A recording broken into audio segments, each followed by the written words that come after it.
আসসালামু আলাইকুম। Channel I সংবাদে সবাইকে আমন্ত্রণ জানাচ্ছি। আমি সোহেল ফাইসাল।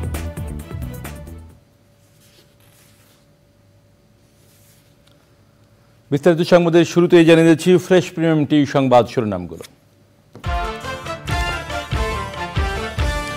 বাংলাদেশের যথাযথ প্রতিনিধিত্ব ছাড়াই শেষ হলো বিশ্বব্যাংক গ্রুপের বসন্তকালীন বৈঠক। বিশ্ব নেতাদের বিবেক জাগ্রত করতে IMF এর আহ্বান।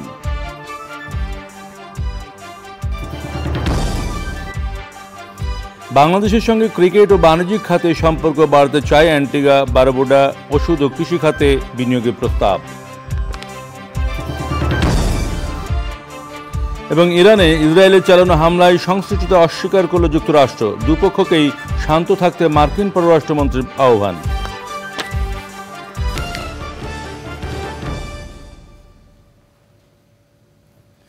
প্রিয় দর্শক, সংবাদ শিরোনামগুলো জানাচ্ছিলাম। এখনকার এই সংবাদ আয়োজন একই সঙ্গে চ্যানেলের ইউটিউব চ্যানেলে এবং চ্যানেলের OTT প্ল্যাটফর্ম iScreen-এ লাইভ স্ট্রিম হচ্ছে। এবারে যাচ্ছি বিস্তারিত সংবাদে। সবচেয়ে মর্যাদাপূর্ণ বৈঠকে বাংলাদেশের যথাযথ প্রতিনিধিত্ব ছাড়াই শেষ হলো বিশ্বব্যাংক গ্রুপের বসন্তকালীন বৈঠক। IMF এর international monetary and financial committee IMF-এর বৈঠকে অংশ না নিয়ে স্থানীয় সময় শুক্রবার সকালে ওয়াশিংটন DC ত্যাগ করেন অর্থমন্ত্রী আবুল হাসান মাহমুদ আলী। শারীরিক অসুস্থতার কারণ দেখিয়ে বৈঠকে অনুপস্থিত ছিলেন বাংলাদেশ ব্যাংকের গভর্নর আব্দুর রউফ তালুকদারও। সম্প্রতি ব্রিফিংয়ে IMF-এর ব্যবস্থাপনা পরিচালক ক্রিস্টালিনা জর্জিয়েভা আবারও বিশ্ব নেতাদের বিবেক জাগ্রত করার আহ্বান জানান। সৌদি আরবের অর্থমন্ত্রী IMF-এর নতুন সভাপতি মোহাম্মদ আল জাদান ভূ রাজনৈতিক অস্থিরতা নিয়ে উদ্বেগ প্রকাশ করেন। রিজভি নওয়াজের রিপোর্ট।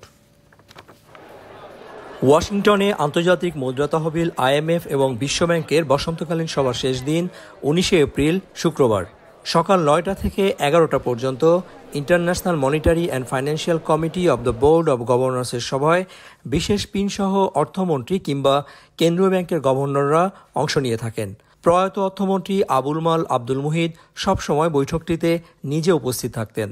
অর্থমন্ত্রী হিসেবে দায়িত্ব নেওয়ার পর প্রথমবারের মতো বিশ্বব্যাংক গ্রুপের বৈঠকে বাংলাদেশ দলের নেতা হিসেবে 14 এপ্রিল ওয়াশিংটনে পৌঁছান আবুল হাসান মাহমুদ আলী। বাংলাদেশ ব্যাংকের গভর্নর, অর্থ সচিব, ERD সচিব সহ 10 জনের দল 15 এপ্রিল থেকে বিভিন্ন সভায় স্বার্থ সংশ্লিষ্ট বিষয়ে বৈঠক করেছেন। কিন্তু IMFCর সভায় বাংলাদেশের প্রতিনিধিত্ব করেছেন অর্থ সচিব খায়রুজ্জামান মজুমদার এবং বাংলাদেশ ব্যাংকের ডেপুটি গভর্নর হাবিবুর রহমান। গুরুত্বপূর্ণ এই বৈঠকের সিদ্ধান্তগুলো গণমাধ্যমকে জানান 5 বছরের জন্য দায়িত্ব পাওয়া IMF MD। A strong dynamic economy, the foundation has to be strong. Make sure that the policies are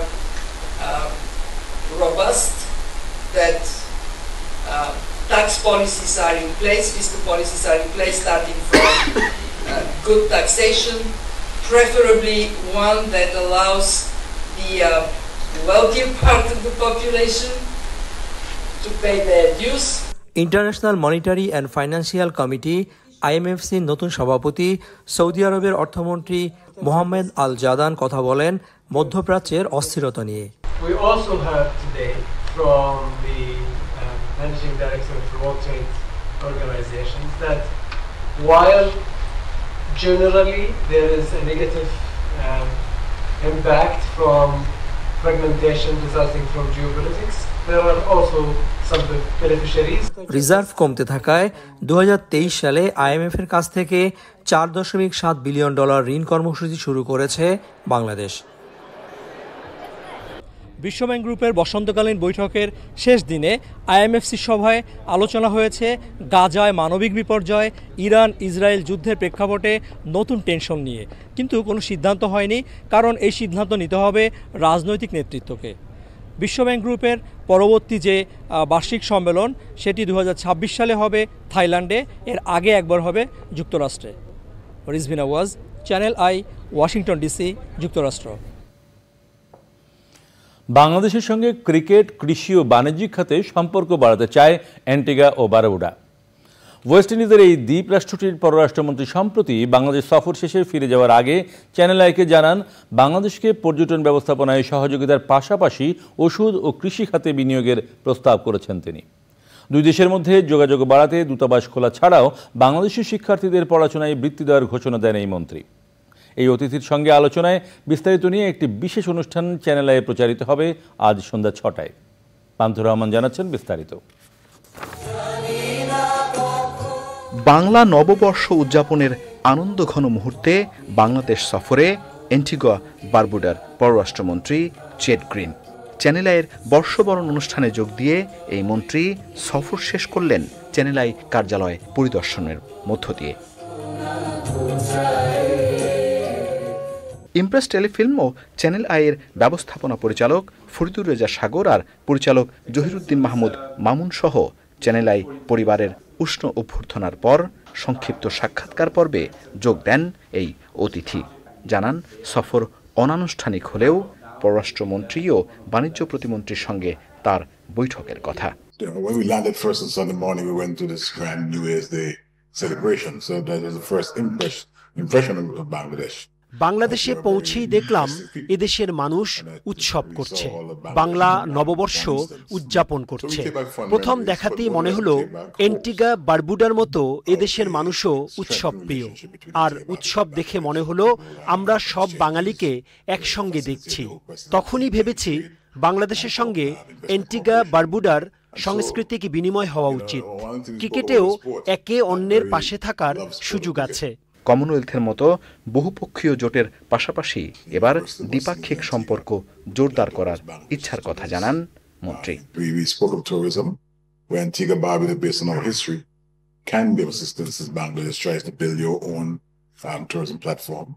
বাংলাদেশের পররাষ্ট্রমন্ত্রী ও বাণিজ্য প্রতিমন্ত্রীর সঙ্গে বৈঠকে বেশ কিছু পরিকল্পনা নিয়ে কথা হয়েছে।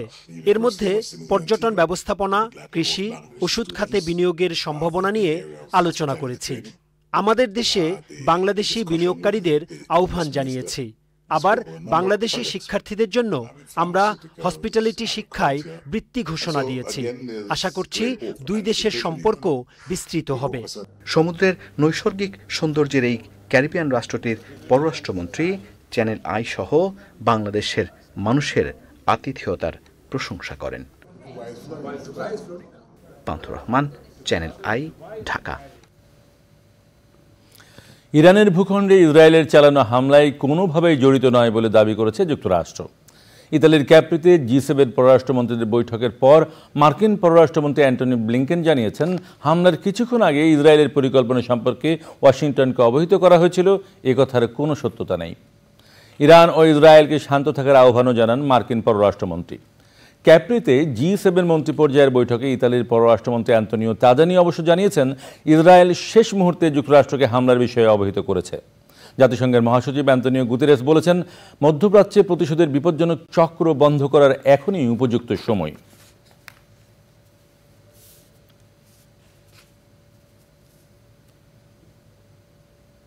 আপনারা দেখছেন চ্যানেল আই সংবাদ। এবারে কিছুক্ষণের বিরতি।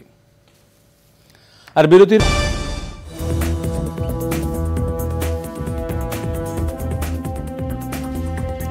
সংবাদে আবারও আমন্ত্রণ। শুক্রবার দেশের সর্বোচ্চ তাপমাত্রা 41.5 ডিগ্রি সেলসিয়াস রেকর্ড করা হয়েছে চুয়াডাঙ্গায়, যা 2014 সালের পর সর্বোচ্চ। এই বছর 21শে মে দেশের সর্বোচ্চ তাপমাত্রা ছিল 43.2 ডিগ্রি সেলসিয়াস। আগামী 72 ঘন্টা তাপমাত্রা আরও বাড়ার আশঙ্কায় সতর্কতা জারি করেছে আবহাওয়া অধিদপ্তর। বর্তমানে দেশে চলমান তীব্র মাত্রার তাপপ্রবাহ পরিস্থিতিতে উত্তপ্ত অঞ্চল হিসেবে খুলনা বিভাগের সবগুলো জেলা এবং রাজশাহী ও পাবনা অঞ্চলকে চিহ্নিত করা হয়েছে। রংপুর, সিলেট এবং ময়মনসিংহ অঞ্চলে ছাড়া প্রায় সারা দেশেই মাঝারি থেকে মৃদু মাত্রায় তাপপ্রবাহ বয়ে যাচ্ছে। এবারে কৃষি সংবাদ।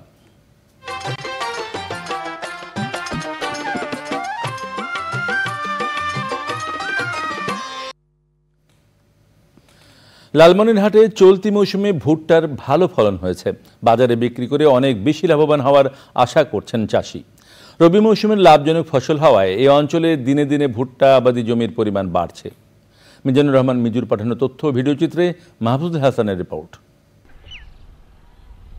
লালমনিরহাট জেলা জুড়ে সবুজ ভুট্টা ক্ষেতের সমারোহ। এ অঞ্চলের মাটি ও আবহাওয়া ভুট্টা আবাদের উপযোগী। অন্যান্য রবি ফসলের চেয়ে বেশি লাভজনক হওয়ায় দিনে দিনে এ অঞ্চলে ভুট্টা আবাদি জমির পরিমাণ বাড়ছে। তিস্তা ও ধরলা নদী চরাঞ্চলেও ভুট্টার ভালো ফলন হয়েছে। ভালো চর মানে চরাবাড়ি একটা সব জায়গায় ভুট্টা লাগাইছে, সব ভালো হয়েছে। আলহাম ভুট্টার কোনো বালাই নাই, ভুট্টা প্রচুর ফলন হয়েছে এবার। আটালি জমির চেয়ে বালুতেই একটু খরচ বেশি হয় কৃষকের, কিন্তু ফসল খুব ভালো হয়। ভুট্টা খুব ভালো, গাছপালা খুব সুন্দর হয়েছে, মোচা বড় হয়েছে। কৃষি বিভাগের অফিসার আসে দেখাশোনা করে, আমরা তার পরামর্শ মতো ভুট্টা চাষ করছি, আশা করি খুব লাভজনক হবে। জেলায় এ মৌসুমে ৩২,৯১০ হেক্টর জমিতে ভুট্টা চাষ হয়েছে।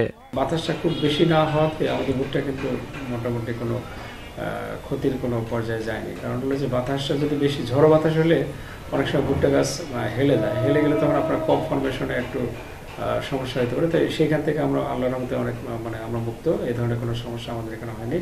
আশা করা যাচ্ছে যে ইনশাল্লাহ আমাদের কাঙ্ক্ষিত যে ফলন এটা পাবো। ভুট্টা চাষে সরকারি প্রণোদনার দাবি জানিয়েছেন চাষিরা। Mahfuzul Hasan, channel I. এবারে প্রকৃতি সংবাদ।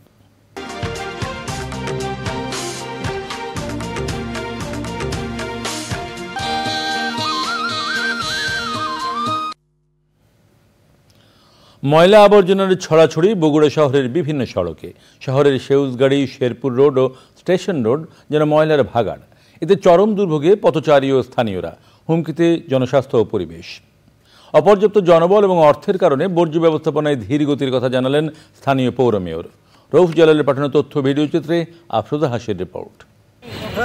গৃহস্থালী এবং ব্যবসা প্রতিষ্ঠানের ময়লা আবর্জনা সংগ্রহ করেন পরিচ্ছন্নতা কর্মীরা। এসব বর্জ্য রাখা হয় সেউজগাড়ি এলাকা, স্টেশন রোড এবং শেরপুর রোডের নির্ধারিত ডাস্টবিনে। তবে এসব ময়লা আবর্জনা প্রতিদিন না সরানোয় ভরে গেছে সেকেন্ডারি ডাম্পিং স্টেশন। ফলে আশপাশের সড়কেও ফেলা হচ্ছে বর্জ্য। আমাদের এখানে ময়লা ফেলানোর একটাই উদ্দেশ্য, আমাদের জায়গা কম, এই জন্য আমরা রাস্তার উপর ময়লাটা ফেলাই। এখানকার মাল ডেলি ওঠে না, 2-1 দিন পর পর এরা মালটা তুলে নিয়ে যায়, এই জন্য আমাদের এখানে ডাস্টবিনের অসুবিধা। এসব সড়কে চলাচলে ভোগান্তিতে পড়েন পথচারী এবং স্থানীয়রা। বন্দর ঠেলায় আমাদের জীবন মনে করেন অসুখ বিসুখ লাগেই আছে। ময়লা আবর্জনা, পরিবেশ ক্ষতি, সবকিছুর ক্ষতি হইতেছে, আমাদের যাতায়াত অনেক বিঘ্ন করতে আছে। আমরা চাই যাতে এই ময়লা বাগাটা এই জায়গা থেকে অন্য কোথাও সরিয়ে নেওয়ার জন্য। মানানসই না, আর সাধারণ মানুষ অসুস্থ হয় এই অবস্থায় থাকলে। এই পাশে ডাস্টবিন থাকতেও মনে করেন, এই পাশে মনে করেন রাস্তার এই পাশেও ফালায় ময়লা। দুই পাশে যদি ময়লা ফালায় তাহলে মানুষজন কিভাবে যাওয়া আসা করবে? নিঃশ্বাস নেওয়া যায় না, বমি হয়, এমনও হয় যে বমি হয়ে যায় আমাদের। ময়লা আবর্জনার দুর্গন্ধ বাতাসে ছড়িয়ে পড়ায় জনস্বাস্থ্যের জন্য হুমকি বলছে পরিবেশ অধিদপ্তর। বগুড়া পৌরসভার বিভিন্ন জায়গায় ময়লা আবর্জনা পড়ে আছে, আমরা নিজেরাও দেখেছি। এবং এই ময়লা আবর্জনা বিভিন্ন জায়গায় পড়ে থাকার ফলে জনস্বাস্থ্যের জন্য এটা একটা হুমকি। মেয়র মহোদয়কে চিঠি দিয়েছি, পৌরসভার সাথে যোগাযোগ রক্ষা করে চলেছি, আশা করি শীঘ্রই এর সমাধান হবে। প্রতিদিন বর্জ্য না সরানোর অভিযোগ অস্বীকার করলেও বর্জ্য ব্যবস্থাপনায় সীমাবদ্ধতার কথা জানালেন বগুড়া পৌরসভার মেয়র। আমরা প্রতিদিনই বর্জ্য পরিষ্কার করে থাকি এবং আমাদের নিজস্ব কোনো গাড়ি নেই, মাত্র 2টো গাড়ি। আমরা প্রায় 18-19টি গাড়ি ভাড়া করেছি। প্রতিদিন তারা 4 ট্রিপ করে বর্জ্য ফেলে। এই অর্থ দিয়ে, এই জনসমর্থন দিয়ে, এই জনবল দিয়ে আমাদের এটি করা সম্ভব নয়।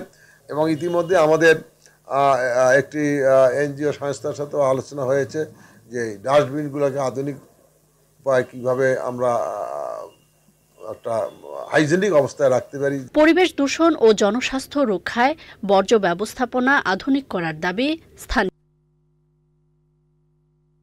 প্রকৃতি ও জীবন ডেস্ক, চ্যানেল আই। এবারে খেলার খবর।